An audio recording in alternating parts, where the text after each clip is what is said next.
Hello friends, welcome to my YouTube channel. ನನ್ನ Suvidha classes YouTube ಚಾನಲಿಗೆ ನಿಮಗೆಲ್ಲರಿಗೂ ಸ್ವಾಗತ ಹೇಳ್ತಾ ಇದ್ದೀನಿ. ನೋಡಿ, ಇಲ್ಲಿ ನಾನು ಇವತ್ತಿಂದು 6ನೇ ತಾರೀಕಿನ ಇವತ್ತಿನ ಡೇಟ್ನ ಪ್ರಚಲಿತ ಪ್ರಶ್ನೆಗಳನ್ನು ತಂದಿದ್ದೀನಿ. ನೋಡಿ, ಇದಕ್ಕಿಂತ ಮೊದಲೇ ಇತ್ತೀಚಿನ ಪ್ರಶ್ನೆಗಳನ್ನು ನಾನು ಸ್ವಲ್ಪ ಡಿಸ್ಕಷನ್ ಮಾಡಿ ಮುಂದೆ ಹೋಗುವ. ಇದು ಎಲ್ಲ ಕರ್ನಾಟಕದಲ್ಲಿ ಇಲ್ಲ, ಸೆಂಟ್ರಲ್ ಗೌರ್ಮೆಂಟಲ್ಲಿ ಕರೆಯುವ ಎಲ್ಲ ಥರದ ಎಕ್ಸಾಮ್ಗೂ ಕೂಡ ಇದು ಹೆಲ್ಪ್ ಆಗ್ತದೆ. ನೀವು ನನ್ನ ಚಾನಲನ್ನು ಸಬ್ಸ್ಕ್ರೈಬ್ ಮಾಡ್ಕೊಳ್ಳಿ, ಕಮೆಂಟ್ ಮಾಡಿ, ಏನಾದ್ರು ಕ್ವಶನ್ಸ್ ಇದ್ದರೆ ಮತ್ತು ಲೈಕ್ ಮಾಡಿ ಅಂತ ಹೇಳ್ತಾ ಮುಂದಿನ ಕ್ವಶನಿಗೆ ಇವತ್ತಿನ ಕ್ಲಾಸಸನ್ನು ನೋಡುವ. ಫಸ್ಟ್ ನಾನು ಇತ್ತೀಚಿನಲ್ಲಿ ನಡೆದ ಪ್ರಚಲಿತ ಘಟನೆಗಳ ಪ್ರಶ್ನೆಗಳನ್ನು ತಂದಿದ್ದೀನಿ. ನೋಡಿ, ಅದರಲ್ಲಿ ಫಸ್ಟ್ ಜಾರ್ಖಂಡ್ ಹೈಕೋರ್ಟ್ನ ಮುಖ್ಯ ನ್ಯಾಯಮೂರ್ತಿಯಾಗಿ ಯಾರು ನೇಮಕಗೊಂಡಿದ್ದಾರೆ? ಆನ್ಸರ್ ನೋಡಿ, ಜಸ್ಟಿಸ್ ಮಹೇಶ್ ಶರದ್ ಚಂದ್ರ ಸೋನಕ್ ಅವರು ನೇಮಕಗೊಂಡಿದ್ದಾರೆ. ನೆಕ್ಸ್ಟ್, ಭಾರತದ ಮೊದಲ ಮಹಿಳಾ ಸ್ವಾತಂತ್ರ್ಯ ಹೋರಾಟಗಾರ್ತಿ ರಾಣಿ ವೇಲು ನಾಚಿಯಾರ್ ಅವರ ಜನ್ಮದಿನ ಯಾವ ದಿನಾಂಕದಂದು ಆಚರಿಸಲಾಗ್ತದೆ?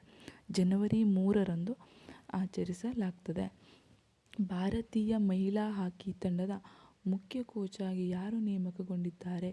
ಸ್ಟೋರ್ಜ್ ಮರಿಜ್ನೆ ಅವರು ನೇಮಕಗೊಂಡಿದ್ದಾರೆ. ವಿಶ್ವ ಬ್ರೈಲ್ ದಿನ 2026 ಯಾವ ದಿನಾಂಕದಂದು ಆಚರಿಸಲಾಗುತ್ತದೆ? ಜನವರಿ 4ರಂದು ಆಚರಿಸಲಾಗುತ್ತದೆ. ಆಯುಷ್ ಸಚಿವಾಲಯವು 2026 ಜನವರಿ 3ರಂದು 9ನೇ ದಿನದ ಸಿದ್ಧ ದಿನವನ್ನು ಎಲ್ಲಿ ಆಚರಿಸಿದೆ? ಚೆನ್ನೈನಲ್ಲಿ ಆಚರಿಸಿದೆ.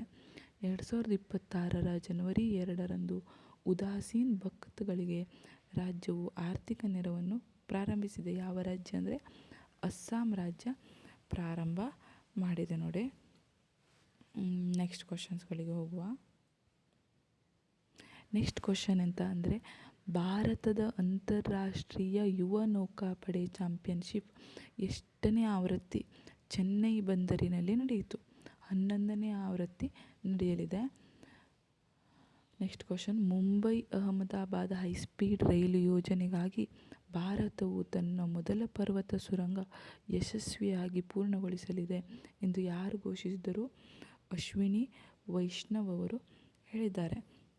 ನೆಕ್ಸ್ಟ್, ಮಾರುಕಟ್ಟೆ ಪ್ರವೇಶ ಬೆಂಬಲ ಯೋಜನೆ ಯಾವ ಅವಧಿಗೆ ಪ್ರಾರಂಭಿಸಲಾಗಿದೆ ಕೇಳಿದ್ರೆ, ಫೈನಾನ್ಷಿಯಲ್ ಇಯರ್ ಅಂದರೆ ಈ ವರ್ಷದ 2026ರಿಂದ 2031 ಅಂದರೆ ಏಪ್ರಿಲ್ 1, 2026ರಿಂದ ಮಾರ್ಚ್ 31,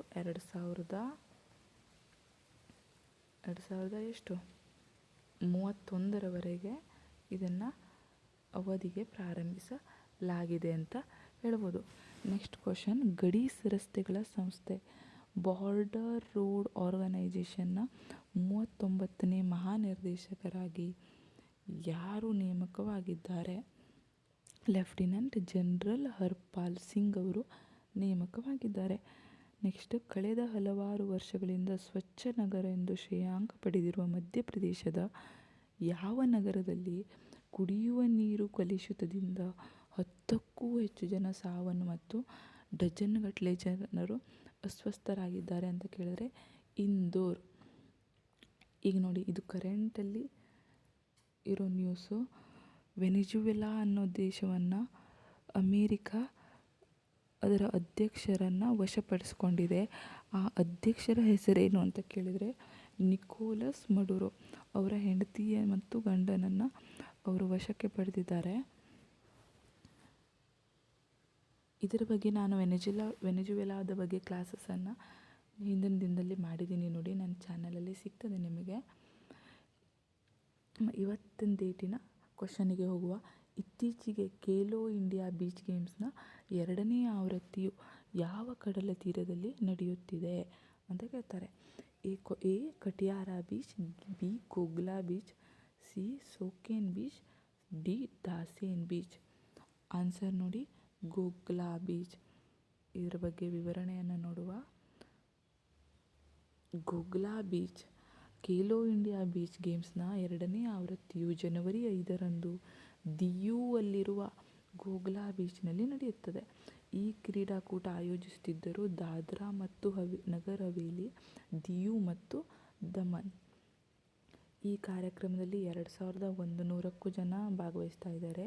ಇದು ಜನವರಿ 5ರಿಂದ 10ರವರೆಗೆ ನಡೀತಾ ಇದೆ. ಈ ಬೀಚ್ನಲ್ಲಿ ಪದಕ ಮತ್ತು ಪದಕ ರಹಿತ ಸ್ಪರ್ಧೆಗಳಿವೆ. ಪದಕ ರಹಿತ ಸ್ಪರ್ಧೆಗಳನ್ನು ನೆನಪಿಟ್ಕೊಳ್ಳಿ: ಮಲ್ಲಗಂಬ ಮತ್ತು ಟಗ್ ಆಫ್ ವಾರ್. ಪದಕ ಸಹಿತ ಪದಕ ಇರುವ ಕ್ರೀಡೆಗಳೆಂದರೆ beach soccer, beach volleyball, beach sepak takraw, beach kabaddi, pencak silat ಮತ್ತು ತೆರೆದ ನೀರಿನ ಈಜು. ಪದಕ ಇರುವ ಪಂದ್ಯಗಳಂದರೆ 6, ಪದಕ ರಹಿತ ಪಂದ್ಯಗಳಂದರೆ 2. ಇದು ಗೋಗ್ಲಾ ಬೀಚ್ನಲ್ಲಿ ನಡೀತದೆ. ಇದು ದಿಯುವಿನಲ್ಲಿದೆ. ದಿಯು, ದಮನ್ ಮತ್ತು ನಗರ್ ಹವೇಲಿ, ದಾದ್ರಾ ನಗರ್ ಹವೇಲಿ ಇದರ ಆಯೋಜಕರಾಗಿದ್ದಾರೆ. ನೆಕ್ಸ್ಟ್ ಕ್ವಶನಿಗೆ ಹೋಗುವ. 2026ರ AI ಇಂಪ್ಯಾಕ್ಟ್ ಕಾನ್ಫರೆನ್ಸ್ ಯಾವ ರಾಜ್ಯ ಆಯೋಜಿಸ್ತಾ ಇದೆ? A Rajasthan, B Maharashtra, C Sikkim, D Jharkhand. Answer is Rajasthan. ಇದರ ಬಗ್ಗೆ ವಿವರಣೆ ನೋಡೋಕ್ಕೋದ್ರೆ ರಾಜಸ್ಥಾನದ ಜೈಪುರದಲ್ಲಿ ಇದು ಆಯೋಜಿಸಲಾಗಿದೆ. ನೋಡಿ, ಜನವರಿ 6ರಂದು ನಡೀತಾ ಇದೆ. ಇವೆಂಟನ್ನು ರಾಜಸ್ಥಾನ್ ಡಿಜಿಫೆಸ್ಟ್ ಮತ್ತು TIE ಗ್ಲೋಬಲ್ ಶೃಂಗಸಭೆ 2026ರ ಸಹಯೋಗದಿಂದ ಆಯೋಜಿಸಲಾಗುತ್ತಿದೆ. ಇವೆಲ್ಲ ನೀವು ಓದ್ಕೊಳ್ಳಿ. ನೆಕ್ಸ್ಟ್ 3ನೇ ಕ್ವಶನ್. ಅಮೇರಿಕನ್ ಟೆನ್ನಿಸ್ ಆಟಗಾರ್ತಿ ವೀನಸ್ ವಿಲಿಯಮ್ಸ್ ಆಸ್ಟ್ರೇಲಿಯನ್ ಓಪನ್ ಮುಖ್ಯ ಡ್ರಾದಲ್ಲಿ ಸ್ಪರ್ಧಿಸುವ ಅತ್ಯಂತ ಹಿರಿಯ ಮಹಿಳೆ. ಇವಳ ಹೆಸರು ನೆನಪಿಟ್ಕೊಳ್ಳಿ. ಇವಳು ಆಸ್ಟ್ರೇಲಿಯನ್ ಓಪನ್ ಟೆನ್ನಿಸ್ನಲ್ಲಿ ಭಾಗವಹಿಸುವ ಅತ್ಯಂತ ಹಿರಿಯ ಮಹಿಳೆ ವೀನಸ್ ವಿಲಿಯಮ್ಸ್. ಇವರ ಏಜ್ ಎಷ್ಟು ಅಂತ ಕೇಳಿದ್ದಾರೆ. ಇವರ ಏಜ್ 45. Answer is 45. ಟೆನ್ನಿಸ್ನಲ್ಲಿ ಅಮೇರಿಕಾ ಆಟಗಾರ್ತಿ. ಇವರು ಯಾವ ದೇಶದ ಆಟಗಾರ್ತಿ? ಅಮೇರಿಕದ ಆಟಗಾರ್ತಿ ವೀನಸ್ ವಿಲಿಯಮ್ಸ್. 45ನೇ ವಯಸ್ಸು. ಭಾಗವಹಿಸ್ತಿರೋದು ಆಸ್ಟ್ರೇಲಿಯನ್ ಓಪನ್. ಅತ್ಯಂತ ಹಿರಿಯ ಮಹಿಳೆ. ಇವರು 7 ಬಾರಿ ಗ್ರ್ಯಾಂಡ್ ಸ್ಲಾಮ್ ಆಗಿದ್ದಾರೆ. ಇವರಿಗೆ ಮಹಿಳಾ ಸಿಂಗಲ್ಸ್ನಲ್ಲಿ ವೈಲ್ಡ್ ಕಾರ್ಡ್ ಪ್ರವೇಶ ನೀಡಲಾಗಿದೆ. ಇವರಿಗಿಂತ ಹಿಂದೆ ಹಿರಿಯ ವಯಸ್ಸಿನವರಂದರೆ ಜಪಾನ್ನ ಕಿಮಿಕೋ ಡೇಟ್ ಅವರಾಗಿರ್ತಾರೆ. ನೋಡಿ, ಅವರಿಗೆ 44 ಏಜ್ ಆಗಿರ್ತದೆ ಅವರು ಭಾಗವಹಿಸೋ ಟೈಮಲ್ಲಿ. ನೆಕ್ಸ್ಟ್ ಕ್ವಶನನ್ನು ನೋಡುವ. ಬದಲ್ತಾ ಭಾರತ್ ಮೇರಾ ಅನುಭವ್ ಇನ್ಸ್ಟಾಗ್ರಾಮ್ ರೀಲ್ ಅನ್ನೋ ಸ್ಪರ್ಧೆಯನ್ನು ಆಯೋಜಿಸ್ತದೆ ಗೌರ್ಮೆಂಟು. ಅದರ ಬಹುಮಾನ ಗೆದ್ದವರು ಯಾರು ಅಂತ ಕೇಳಿದರೆ ಆಪ್ಷನ್ ನೋಡಿ: ಕೃಷ್ಣಗುಪ್ತ, 2 ಸುಶೋಮನ್ ಮನ್ನಾ, ಮಂಥನ್ ರೋಹಿತ್, ಇಂದ್ರಜಿತ್, ಸುಬೋಧ್ ಮಾಶಂಕರ್. ಉತ್ತರ ಯಾವುದು ಅಂತ ನೋಡೋಕ್ಕೋಗುವ. ಉತ್ತರ ಇಂದ್ರಜಿತ್ ಸುಬೋಧ್ ಮಾಶಂಕರ್. ಇದು ಬದಲ್ತಾ ಭಾರತ್ ಮೇರಾ ಅನುಭವ್ ಅನ್ನೋ 4 ಕ್ವಶನ್ ಇರುವ ಸ್ಪರ್ಧೆಯನ್ನು ಇಂಟೆಲಿಜೆಂಟ್ ಆ್ಯಂಡ್ ಬ್ಯೂರೋ ಸಚಿವಾಲಯ ಪ್ರಕಟಿಸಿತ್ತು. ಇದು ಮೈ ಗೌರ್ಮೆಂಟ್ ಪ್ಲ್ಯಾಟ್ಫಾರ್ಮ್ ಸಹಯೋಗದಿಂದ ಆಯೋಜಿಸಲಾಗಿದೆ. 4 ಸೃಜನಾತ್ಮಕ ಸವಾಲು ಇತ್ತು. ಈ ಇನ್ಸ್ಟಾಗ್ರಾಮ್ ಸ್ಪರ್ಧೆಯಲ್ಲಿ ಇಂದ್ರಜಿತ್ ಸುಬೋಧ್ ಮಾಶಂಕರ್ ಮೊದಲ ಬಹುಮಾನ ಗೆದ್ದಿದ್ದಾರೆ. ಇದರಲ್ಲಿ ನೋಡಿ, ಯೂಟ್ಯೂಬ್ ಇದೆ ಬದಲ್ತಾ ಭಾರತ್ ಮೇರಾ ಅನುಭವ್ ಯೂಟ್ಯೂಬ್ ಶಾರ್ಟ್ಸಲ್ಲಿ ಮಂಥನ್ ರೋಹಿತ್ ಅವರು ಮೊದಲ ಬಹುಮಾನ ಪಡೆದಿದ್ದಾರೆ. Shorts AV challenge story of new India ವಿಭಾಗದಲ್ಲಿ ಸುಶೋಮನ್ ಮನ್ನಾ ಅವರು ಮೊದಲ ಬಹುಮಾನ ಗೆದ್ದಿದ್ದಾರೆ. ನೆಕ್ಸ್ಟ್ ಬದಲ್ತಾ ಭಾರತ್ ಮೇರಾ ಅನುಭವಲ್ಲೇ ಬ್ಲಾಗ್ ಮಾಡಿ ಬರೆಯೋದು, ಅದರಲ್ಲಿ ಕೃಷ್ಣಗುಪ್ತ ಅವರು ಫಸ್ಟ್ ಬಹುಮಾನ ಪಡೆದಿದ್ದಾರೆ. ನೆಕ್ಸ್ಟ್ ಕ್ವಶನ್ ಮತ್ತು ಈ ವಿಡಿಯೋನ ಲಾಸ್ಟ್ ಕ್ವಶನ್ ಆಗಿದೆ. ಇದು ನೋಡಿ, ಇದು ಏನು ಹೇಳುತ್ತೆ ಅಂದರೆ ಅಂಡಮಾನ್ ಮತ್ತು ನಿಕೋಬಾರ್ ದ್ವೀಪಗಳಲ್ಲಿ 373 ಕೋಟಿ ಮೌಲ್ಯದ ಅಭಿವೃದ್ಧಿ ಯೋಜನೆ ಉದ್ಘಾಟಿಸಿ ಶಂಕುಸ್ಥಾಪನೆ ನೆರವೇರಿಸಿದವರು ಯಾರು ಅಂತ ಕೇಳಿದ್ದಾರೆ.